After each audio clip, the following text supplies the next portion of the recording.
బ్రాహ్మణులను కించపరిచిందని వాళ్ళు అంటూ ఉంటారు. అది నిజం కాదు. బ్రాహ్మణులు అంటే నాకు కూడా గౌరవం, మర్యాద ఉంటుంది. ఎందుకంటే ఒక ఉదాహరణ చెప్తా ఉన్నా నేను. మా దగ్గర యోగానంద లక్ష్మీనరసింహస్వామి దేవాలయం ఉంటుంది అరవపల్లి కాడ. అక్కడ రాంబాబు గారి అయ్యగారు ఉంటాడు.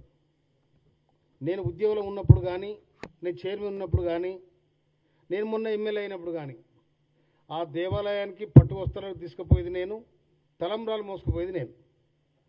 ఆయన ఆశీర్వాదం తీసుకొని ఆయన కూడా పాదావందన చేసే సందర్భాలు ఉన్నాయి.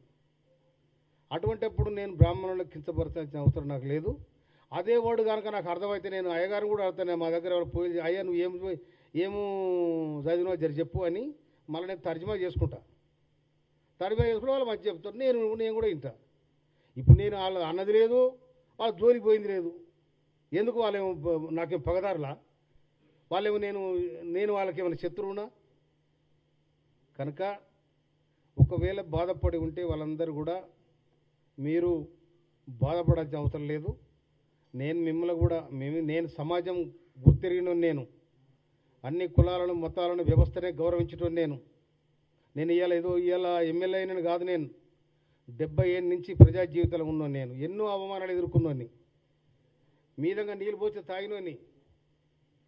మా వంతుకు గొడ్డు చచ్చిపోతే ఆ గొడ్డును నేను మా అయ్య చెరో కాడి బుధాన్ని వేసుకొని పోయి ఊరతో తీసుకుపోయి తోలుసి ఆ తోలుని చెప్పులు చేసిన చరిత్ర మాది. కనుక బ్రాహ్మణ సోదరులకు నేను మనవి చేస్తా ఉన్నా, మీరు బాధపడాల్సిన అవసరం లేదు. మీకోసం ఒక్క వర్డ్ కూడా నేను వ్యతిరేకంగా మాట్లాడలేదు. దానికోసం నేను మీరు బాధపడితే దానికి నేను బాధ్యతగా నేను అది నిజం కాదని కూడా చెప్తాను. ఇక అది ఇచ్చిపెట్టిగా ఇక బ్రాహ్మణులకు అయితే నేను ఒక మాట చెప్పేసిన. అది థ్యాంక్ యూ మీ అందరికి కూడా. తర్వాత బండి సంజయ్ కూడా తెలివి ఉందని అయితే నేను అనుకోవట్లేను. ఆయన ఓమా ఇది హోంశాఖ కేంద్ర మంత్రి యూనియన్ గవర్నమెంట్లో ఉన్నాడు. నన్ను తుంగతుర్తికొచ్చి ఓడగొడుతున్నట్టు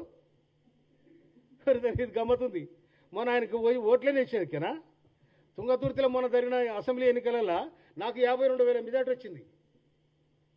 బీఆర్ఎస్ మీద 52,000 మెజార్టీ వస్తే బీజేపీ అభ్యర్థికి 2,000 ఓట్లు వచ్చినాయి. 2,000 వచ్చినాయి. గాడికొచ్చి ఓటు తెగుతున్నాడు. నేను బండి సంజయ్ చెప్తున్నా బిడ్డ, కరీంనగర్లో దళిత సంఘాలను కవాతు చేస్తాం. ఖబర్దార్, దళిత సంఘాలతో కవాతు చేస్తాం కరీంనగర్లో. ఏమనుకుంటున్నావు? దళితులంటే నీకు చిన్న చూపా? మాదిగలంటే చిన్న చూపా? మేము ఎవరి గుళ్ళు గొలగొట్టాం? ఎవరి చిన్నతనం చేసినాం? మేము మర్యాద ఇవ్వడానికి మాదిగలం పెద్ద మనసుతో ఉంటాం. ఎవరు కూడా చిన్నతనం చేయం. అందుకని మీ మనవాద ఆలోచన విధానం ఇట్లా ఉందని డాక్టర్ బిఆర్ అంబేద్కర్ మనవాద చరిత్రను అక్కడ ఢిల్లీలో సింపి పాడేసిండు. నీలాంటి మూర్ఖులు ఉంటారనే. అందుకోసమనే కాంగ్రెస్ పార్టీ లౌకిక విధానంతో ఉన్న పార్టీ. కాంగ్రెస్ పార్టీ ఇవాళ మీ దాంట్లో నీ సెంట్రల్ గవర్నమెంట్ ఎస్సీ మంత్రులు ఎవరో ఒకసారి అందరూ పత్రికలకు అడుగురి, ఎవరైనా ఒక్కరు చెప్తారు ఒక ఎస్సీ మంత్రి ఎవరు చెప్పు. ఎస్సీలు ఎవరు మంత్రులు ఉన్నారో మీ దగ్గర? కానీ కాంగ్రెస్ పార్టీ డాక్టర్ బిఆర్ అంబేద్కర్, బాబు జగజీవన్ రామ్, మీరా కుమార్ ఇలాంటి వాళ్ళను తెరపైకి తీసుకొచ్చి గౌరవించిన పార్టీ కాంగ్రెస్ పార్టీ. ఇవాళ రేవంత్ రెడ్డి గారి ప్రభుత్వంలో, గౌరవ ముఖ్యమంత్రి రేవంత్ రెడ్డి గారి ప్రభుత్వంలో బ్రహ్మాండంగా ఐదుగురికి దళితులకు మంత్రి పదవులు ఉన్నాయి. నివాడించిన చెప్పు. నీ దాంట్లో ఒక ఎమ్మెల్యే ఉండడానికి 8 మంది ఎమ్మెల్యేలు ఉండరు. అసెంబ్లీలో ఒక ఎస్సీ ఎమ్మెల్యే ఉండదు. చూడు నీ ముఖానికి ఏం మాట్లాడుతున్నావు? నువ్వు ఎంత డిగ్నిటీగా ఉండాలి. నిజంగానే గొప్ప తెలివి ఉందనుకో. ఎందుకంటే నువ్వు హోమ్ మినిస్టరు, హోం సహాయ మంత్రివి. ఎంతో జ్ఞానం ఉండాలనుకున్నావు. ఇంత జ్ఞానం ఉంది కదా నీకు. ఇదే లెక్క కాంగ్రెస్ పార్టీకి అడ్డగడతా ఉన్నావు. కాంగ్రెస్ పార్టీ ఏంటిది? లౌకికవాదంతో కులాలను మతాలను అన్ని వర్గాలను గౌరవించే పార్టీ కాంగ్రెస్ పార్టీ. కానీ నువ్వు కల్తీ మైండ్ పెట్టుకొని ఖరాబ్ అయ్యి బిత్తిరయి నువ్వు కాంగ్రెస్ మీద నా మీద అంటే నీకేం వస్తాయా? నిజంగా బాబాలకు ఏమనుంటే, బ్రాహ్మణ సోదరులకు ఏమనుంటే ఢిల్లీ నుంచి ప్రత్యేకంగా నీళ్ళు తీసుకురా. ఆ దేవాలయానికి పేద బాబనుడు ఆకలి లేక ఆకలితో అలమడిస్తున్న సందర్భాలు ఉన్నాయి. నేను కళ్ళారా చూసిన నేనే దాన ధర్మాలు చేస్తాను.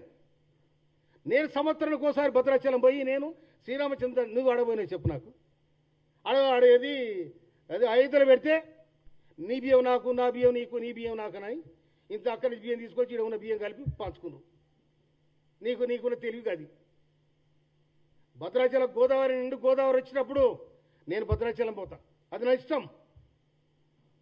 నేను చర్చి పోతా, మస్జిద్ పోతా. నిన్న నేను మా ఇఫ్తార్ మీద అయింది నా మోత్కూర్లా.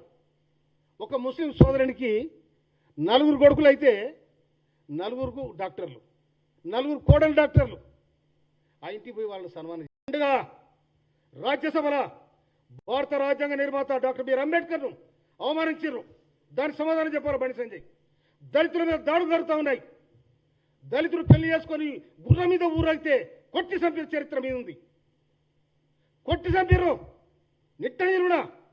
మీరా దళితుల కోసం మాట్లాడేది? మీరా కాంగ్రెస్ కోసం మాట్లాడేది?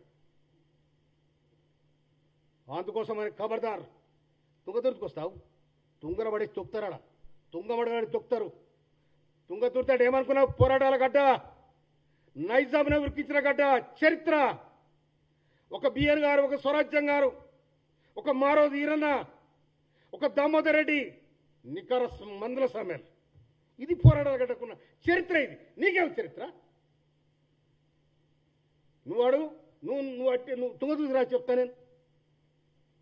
నేను వస్తా కరీంనగర్ వస్తా. నేను దమ్ముడ చూసుకో. ఏం దళితులంటే నీకు, మాదిగలంటే నీకు ఇష్టం లేదా? మేము ఏ దేవునికి కించపరిచినాం?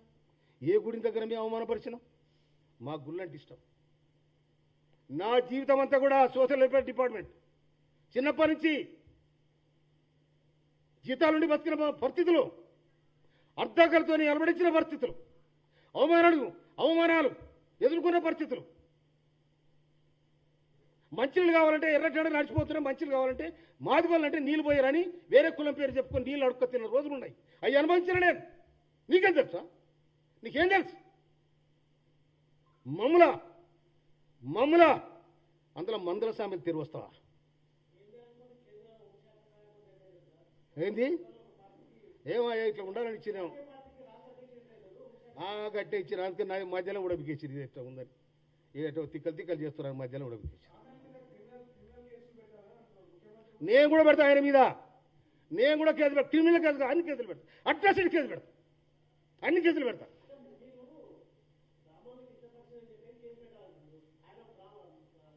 నేను ఏ బ్రాహ్మణుడు అనలేని చెప్తే ఏ బాబుల కథ వద్దుగా, ఎందుకంటే వాళ్ళకి ఒక్క అప్పీల్ చేసిన నేను దానికోసం వద్దు. చెప్పండి.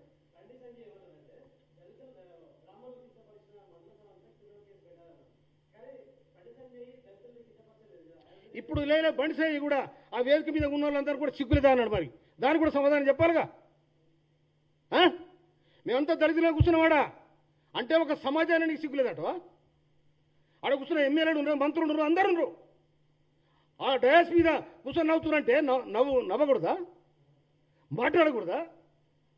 వాళ్ళని సిగ్గులేదంటావు?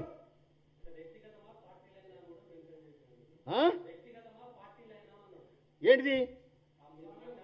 నేను మాట్లాడిన నా వ్యక్తిగతమే, నో పార్టీ. కాకపోతే మా ఎస్సీ నాయకుడికి కాంగ్రెస్ పార్టీ ఒక రాష్ట్ర బాధ్యత ఇచ్చింది కాబట్టి నేను అనలా. లేకపోతే వాళ్ళని ఏదో ఇంకోటి ఏమన్నాడు అనేది కూడా నేను మాకు మేము అనుకున్నాను తప్ప వాళ్ళని అన్న. నేను మాకు మేము అనుకుంటున్నాం, మమ్మల్ని ఏమంటున్నా అని మేము అనుకున్నాం తప్ప వాళ్ళని అనలే. వాళ్ళని అనాల్సిన అవసరం నాకు ఏం పట్టింది? ఇంకో మాట చెప్పనా, మీరు బ్రాహ్మణుల దగ్గర పోతే, నేను కానీ ఏ రాజకీయ నాయకుడు కానీ పోతే మీద అక్షంతలు వేసి దీవిస్తే వాళ్ళకి పాదవందన చేసి వెళ్ళొస్తాం.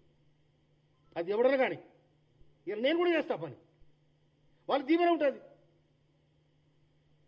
అది ఒక పక్క అయితే ఈ గాలి ఏందేందో బిత్తిరి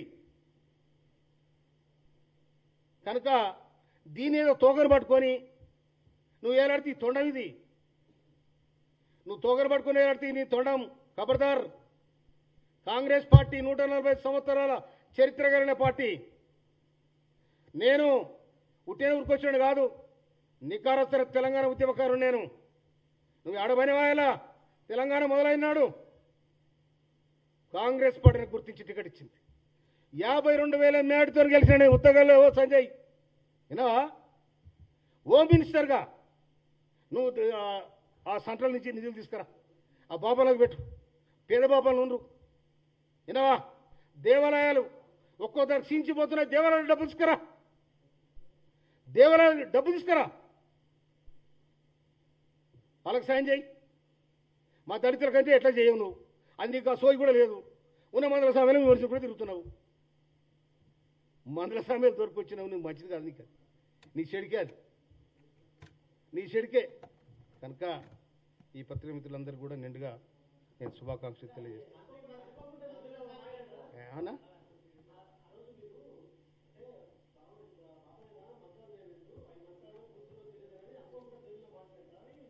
అనుకోకుండా మాట, అది పెద్ద నేను దాన్ని సీరియస్ తీసుకున్నాను.